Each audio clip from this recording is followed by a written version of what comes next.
नमस्कार दोस्तों, स्वागत है आपका हमारे YouTube चैनल जीके ट्रैकर पे। देखिए फ्रेंड, आज के वीडियो में हम बात करेंगे जो हमारी एक सीरीज़ है Uttarakhand GK book wise MCQ series. Himanshu Kafaltia ji की जो पुस्तक है a comprehensive study of Uttarakhand, उसको हम एमसीक्यू के रूप में यहाँ पे कवर कर रहे हैं। अभी तक 20 क्लासेस हम इस पुस्तक से कवर कर चुके हैं। आज हम 21वीं क्लास कवर करेंगे, वहीं से आगे कंटिन्यू करेंगे जहां पे हमने लास्ट वीडियो में छोड़ा था। उत्तराखंड के ग्लेशियरों से संबंधित कुछ इंपॉर्टेंट सवालों को हम यहां पे कवर करेंगे और ग्लेशियर वाले टॉपिक का एक रिवीजन करने का प्रयास करेंगे। अगर आपने हमारी इस सीरीज़ की पिछली क्लासेस को नहीं देखा है तो प्लेलिस्ट के माध्यम से आप उनको देख सकते हैं। तो चलिए दोस्तों, आज की वीडियो को शुरू करते हैं। आज का हमारा पहला सवाल है, उत्तराखंड का सबसे बड़ा हिमनद माने जाने वाला गंगोत्री हिमनद मुख्य रूप से किन पर्वत शिखरों की पश्चिमी ढाल से प्रारंभ होता है। ग्लेशियर्स को लेकर के बहुत बार सवाल आए हैं, तो हमने कोशिश की है कि टॉपिक वही रहेगा, सवाल उन्हीं इंपॉर्टेंट ग्लेशियर से रहेंगे, लेकिन थोड़ा सा और डीप में या थोड़े से और अलग तरीके के सवाल जैसा नया पैटर्न है उस आधार पे हम कर सकें। गंगोत्री ग्लेशियर के बारे में बहुत बार आपने पढ़ा है, ये उत्तरकाशी में है, उत्तराखंड का सबसे बड़ा ग्लेशियर है। किन किन ग्लेशियरों से मिलकर बना है वो सब आपने कई बार पढ़ा है। ये किस पर्वत शिखर की पश्चिमी ढाल से शुरू होता है। इस ग्लेशियर के बारे में माना जाता है कि यह चौखंबा पर्वत शिखर की पश्चिमी ढाल से शुरू होता है गंगोत्री ग्लेशियर। ठीक है, कई सारे छोटे छोटे ग्लेशियरों से मिलकर ये बना हुआ है, जिसमें रतनवन, चतुरंगी, स्वच्छंद, कैलाश, मान पर्वत, ये सारे ग्लेशियर शामिल हैं। गंगोत्री हिमनद की सामान्य लंबाई और चौड़ाई का प्रामाणिक भौगोलिक पैमाना क्रमशः क्या है। अब क्योंकि ये उत्तराखंड का सबसे बड़ा ग्लेशियर है तो इसकी लंबाई कितनी है, इसकी चौड़ाई कितनी है, सवाल आ सकता है। जो हमारा गंगोत्री ग्लेशियर है यह 30 किलोमीटर लंबा और लगभग 2 किलोमीटर चौड़ा है। ऑप्शन बी सही उत्तर होगा। ठीक है, गंगोत्री हिमनद को पोषित करने वाले सहायक हिमनदों, जैसे हमने कहा कि कई सारे छोटे छोटे ग्लेशियर इसमें स्थित हैं, उनसे मिलकर के ये बड़ा ग्लेशियर बना है। तो ये सहायक ग्लेशियर जो है रक्तवर्ण, श्वेतवर्ण, नीलांबर, पीला पानी, चतुरंगी, इसके अलावा जो बाकी है हमारे स्वच्छंद हो गया, मान पर्वत हो गया, ये जो नाम है यह नामकरण किस आधार पर किया गया है, ये सवाल भी बन सकता है। ये जो नामकरण किए गए हैं गंगोत्री ग्लेशियर्स के जो सहायक ग्लेशियर्स हैं, यहाँ पर आसपास की चट्टानों के रंग के आधार पर इनको रक्तवर्ण, श्वेतवर्ण, नीलांबर, पीला, चतुरंगी ये नाम दिए गए हैं। तो ये नाम इनको किस आधार पे दिए गए हैं? इन ग्लेशियर के आसपास जिस रंग की चट्टानें ज़्यादा मिलती हैं उन्हीं चट्टानों के रंग के आधार पर इनको ये रंग, ये नाम मिला है। ठीक है, गौमुख से लेकर गंगोत्री मंदिर तक फैली हुई भागीरथी घाटी का भौगोलिक आकार किस प्रकार का है।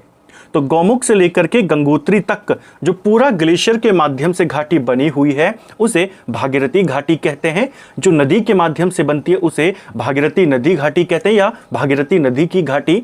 यहाँ पे ग्लेशियर से जुड़ा हुआ सवाल है, आपको पूछा है कि वह जो घाटी है वह किस आकार की है। और हमने पिछले वीडियो में पढ़ा था कि जो ग्लेशियर्स के द्वारा घाटी बनती है या ग्लेशियरों के द्वारा जो घाटी बनती है वह किस आकार की होती है, यू आकार की होती है। तो यह घाटी चौड़ी और यू आकार की है।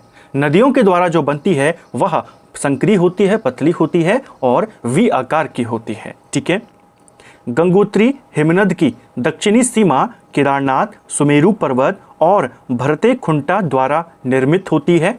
यह सीमा किन दो प्रमुख नदियों के बीच जल विभाजक का कार्य करती है। यानी जो गंगोत्री ग्लेशियर है इसका जो दक्षिणी सीमा है ये किन दो नदियों के जल विभाजक के रूप में काम करती है। दक्षिणी सीमा इन पर्वतों के द्वारा बनती है और ये जल विभाजक के रूप में काम करती है किस किस के मध्य में, ये करती है भागीरथी और मंदाकिनी के मध्य में। ऑप्शन बी सही आंसर हो जाएगा। ठीक है, यह है इसकी दक्षिणी सीमा। जो गंगोत्री ग्लेशियर है इसकी उत्तरी सीमा किन दो नदियों के जल विभाजक के रूप में काम करती है, तब आएगा अलकनंदा और भागीरथी। जैसे अगला हमारा सवाल है कि गंगोत्री ग्लेशियर की उत्तरी सीमा का निर्माण माणा तथा कालंदी खाल पर्वतों के द्वारा होता है। यह उत्तरी सीमा किन दो नदी प्रणालियों के बीच जल विभाजन करती है? तो ये है हमारा अलकनंदा और भागीरथी। ऑप्शन बी सही आंसर होगा। यानी गंगोत्री ग्लेशियर की दक्षिणी सीमा भागीरथी और मंदाकिनी के जल विभाजक के रूप में काम करती है और उत्तरी सीमा अलकनंदा और भागीरथी के मध्य। ठीक है। टिहरी जिले में स्थित खतलिंग ग्लेशियर निम्नलिखित में से किस प्रमुख नदी का वास्तविक उद्गम स्थल है? खतलिंग ग्लेशियर के बारे में पूछा जाता है, ये कहां पर है? तो यह टिहरी गढ़वाल में स्थित है। ठीक है। यहां से कौन सी प्रमुख नदी आती है? यहां से भिलंगना नदी का उद्गम होता है। ऑप्शन बी सही उत्तर होगा। वैसे खतलिंग ग्लेशियर जो है हमारा टिहरी, रुद्रप्रयाग, उत्तरकाशी इनकी सीमाओं पर स्थित है। मुख्य रूप से इसे टिहरी में माना जाता है। ठीक है। प्राचीन धार्मिक ग्रंथ केदारखंड में खतलिंग ग्लेशियर को किस पवित्र नाम से संबोधित किया गया है? जो केदारखंड है स्कंद पुराण का ही एक पार्ट है।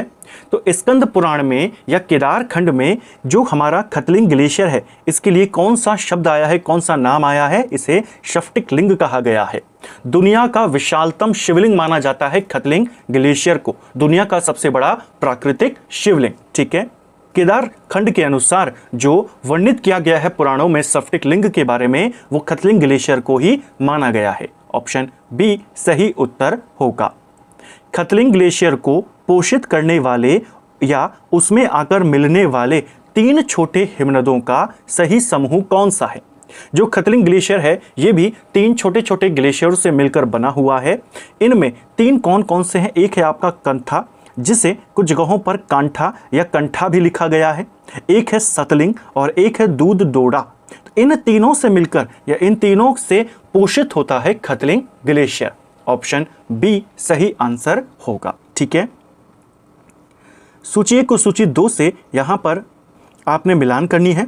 गंगोत्री हिमनद की भौगोलिक सीमाएं और संबंधित पर्वतों या जल विभाजकों को यहां पे आपने सुमेलित करना है। तो चलिए इनको यहां पर मिलाते हैं। पहला है दक्षिणी सीमा। दक्षिणी सीमा के बारे में अभी हमने ऊपर पढ़ा था कि यह किस के द्वारा बनी हुई है? ये बनी हुई है केदारनाथ, सुमेरु पर्वत और भरतेखुंटा पर्वत के द्वारा। तो पहले का होगा 2।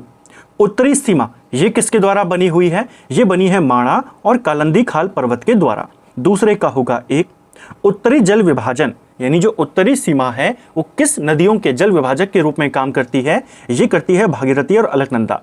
और दक्षिणी जल विभाजन में आपकी भागीरथी और मंदाकिनी, यानी 4 और 3। 2 1 4 3 आपका सही आंसर यहाँ पे होगा। 2 1 4 3 यानी ऑप्शन ए सही उत्तर होगा। चौराबड़ी हिमनद के पिघले जल से निर्मित होने वाली वह कौन सी प्रसिद्ध झील है जिसे गांधी सरोवर के नाम से भी जाना जाता है? तो चौराबड़ी ग्लेशियर रुद्रप्रयाग में स्थित है। चौराबड़ी ग्लेशियर से ही यहाँ पर एक झील का निर्माण हुआ है जिसे हम कहते हैं चौराबड़ी ताल या चौराबड़ी झील। ऑप्शन सी सही आंसर होगा। इसे शरवदी ताल भी कहते हैं और इसे गांधी सरोवर भी कहा जाता है क्योंकि यहाँ पर महात्मा गांधी की अस्थियों को विसर्जित किया गया था। ठीक है।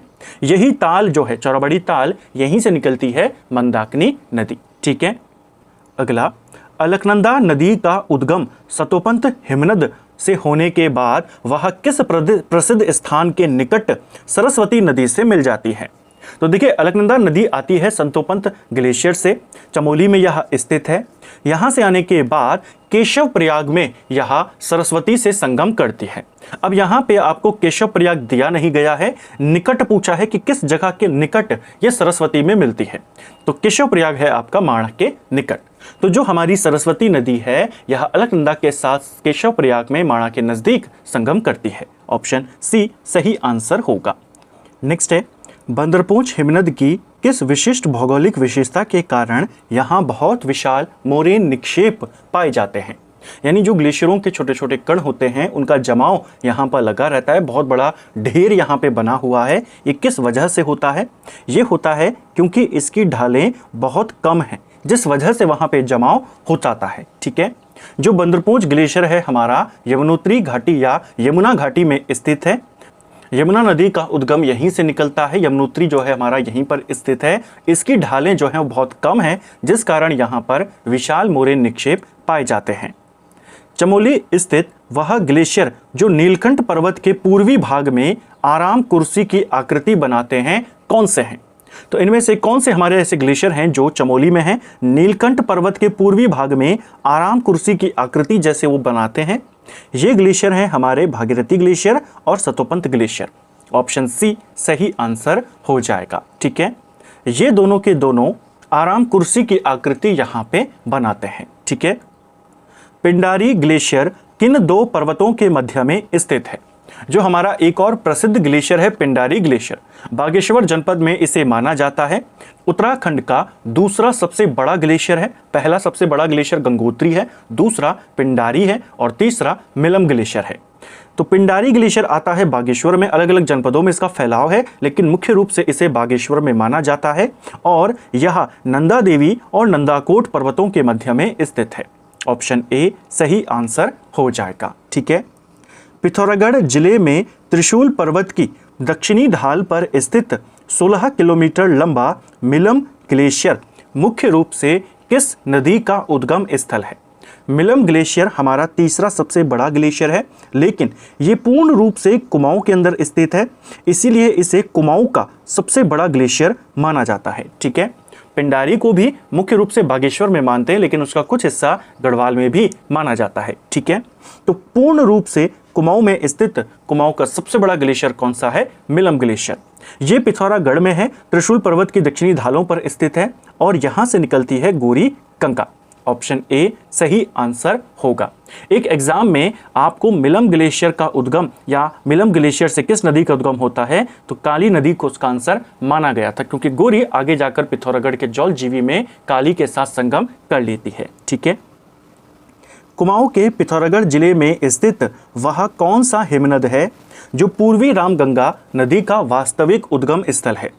तो पूर्वी रामगंगा का वास्तविक उद्गम स्थल माना जाता है नामिक ग्लेशियर को। ऑप्शन सी सही आंसर होगा। नामिक और पॉन्टिंग ग्लेशियर से आती है पूर्वी रामगंगा, दोनों में से एक चुनना हो तो नामिक को ही आप यहाँ पे चुनेंगे। ठीक है, बागेश्वर जिले में पिंडर घाटी के ठीक पश्चिम में स्थित सुंदरडुंगा ग्लेशियर मुख्य रूप से किन दो अन्य छोटे हिमनदों के मिलन से बना हुआ है? सुंदरडुंगा ग्लेशियर कहाँ है हमारा? क्वेश्चन आता है, बागेश्वर में है। ये दो छोटे छोटे ग्लेशियरों से मिलकर बना है, उन दोनों की लोकेशन भी पूछी जाती है। एक है मैक्टोली ग्लेशियर और एक है सुखराम ग्लेशियर। इसे यहाँ पे मैक्टोली लिखा गया है, कुछ जगहों पर इसे मैक्टोली भी लिखा जाता है। ठीक है, तो इसको भी आपने याद रखना है। इन्हीं दोनों से मिलकर बना हुआ है सुंदरडुंगा ग्लेशियर। ठीक है, सूची को सूची 2 से आपने यहाँ पे मिलाना है। एक तरफ ग्लेशियर के नाम है, दूसरी तरफ वहाँ से आने वाली नदियाँ। चौराबाड़ी ग्लेशियर से कौन सी नदी आ रही है? चौराबाड़ी से आती है मंदाकिनी नदी, पहले का होगा 3। बंदरपूंछ से आती है यमुना, यानी कि 4। बंदरपूंछ पर्वत में ही आपका यमुनोत्री स्थित है। पिंडारी ग्लेशियर यहाँ से आती है आपकी पिंडर नदी, यानी कि 1, और मिलम ग्लेशियर से आती है गोरी गंगा, यानी 2। 3, 4, 1, 2 हमारा आंसर है, जो कि यहाँ पर है। ऑप्शन ए सही उत्तर होगा। उत्तराखंड के ग्लेशियर के संदर्भ में असत्य कथन को यहाँ पे आपने सेलेक्ट करना है। पहला, नामिक ग्लेशियर पिथौरागढ़ जिले में पूर्वी रामगंगा नदी का उद्गम स्थल है। क्या ये वाला सही है? पहला आपका बिल्कुल सही यहाँ पे होगा। सुंदरडुंगा ग्लेशियर बागेश्वर में मैक्टोली और सुखराम ग्लेशियरों के योग से मिलकर बना है, ये भी सही है आपका। चौराबाड़ी ग्लेशियर के पिघले जल से निर्मित झील में महात्मा गांधी की अस्थियां विसर्जित की गई थी, इसी वजह से चौराबाड़ी ताल को गांधी सरोवर भी कहते हैं, ये भी सही है। मिलम ग्लेशियर उत्तरकाशी में स्थित है, यहाँ तक मुनस्यारी के माध्यम से पहुंचा जा सकता है। मुनस्यारी के माध्यम से पहुंचा बिल्कुल जा सकता है, लेकिन ये उत्तरकाशी में नहीं, ये पिथौरागढ़ में स्थित है मिलम ग्लेशियर, और कुमाऊं का सबसे बड़ा ग्लेशियर है। तो डी वाला आपका गलत है, बाकी सारे स्टेटमेंट आपके सही यहाँ पे होंगे, इसको भी आपने याद रखना है। तो फ्रेंड्स, ये था हमारा आज का वीडियो, जिसमें हमने उत्तराखंड जीके के 20 इंपॉर्टेंट सवालों को यहाँ पे देखा। हमने इन क्वेश्चंस को पूरी डिटेल के साथ करने का यहाँ पे प्रयास किया, जिससे आपके सभी तथ्य, सभी फैक्ट्स यहीं पर रिवाइज हो जाएं। उम्मीद करता हूँ आपको आज का वीडियो पसंद आया होगा। अगर आपको ये वीडियो पसंद आई है तो वीडियो को लाइक करें, चैनल पर नए हैं चैनल को सब्सक्राइब करें, अपने दोस्तों के साथ शेयर करें। वीडियो आपको कैसी लगी कमेंट बॉक्स में हमें ज़रूर बताएं। Thank you friends.